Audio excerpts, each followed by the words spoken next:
கர்த்தருடைய பரிசுத்த நாமம் மகிமைப்படுவதாக. 2026 ஆண்டு கடந்த 5 மாதங்கள் தேவன் நம்மை காத்து இந்த ஜூன் மாதத்தை காண கிருபை செய்திருக்கிறார். இம்மாதத்திற்கான வாக்குத்தத்தம் பிதா குமாரன் பரிசுத்த ஆவியின் நாமத்திலே 1 நாளாகமத்தின் புஸ்தகம் 22ஆம் அதிகாரம் 16ஆம் வசனத்தின் பிற்பகுதியை தேவன் வாக்குத்தத்தமாக கொடுக்கிறார். அது என்னவென்றால், நீ எழும்பி காரியத்தை நடப்பி, கர்த்தர் உன்னோடே இருப்பாராக. நீ எழும்பி காரியத்தை நடப்பி, கர்த்தர் உம்மோடே இருப்பாராக. தாவீது தன் மகன் சாலமோனுக்கு சொல்லுகிறார், நீ ஆலயத்தின் வேலையை நடப்பி, கர்த்தர் உம்மோடே இருப்பாராக. இம்மாதத்திலே நம்முடைய காரியங்களை நாம் நடப்பிக்க போகிறோம். கர்த்தர் நம்மோடே இருக்க போகிறார். மாத்திரமல்ல, ரூத்தின் புஸ்தகம் 2ஆம் அதிகாரத்தின் 4ஆம் வசனத்திலே சொல்லப்பட்டிருக்கிறது, அந்த போவாஸ் பெத்லெஹேமுக்கு வருகிறார்.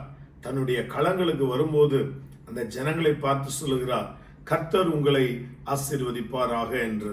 அதுக்கு அவர்கள் சொல்லுகிறார்கள், கர்த்தர் உம்மை ஆசீர்வதிப்பாராக.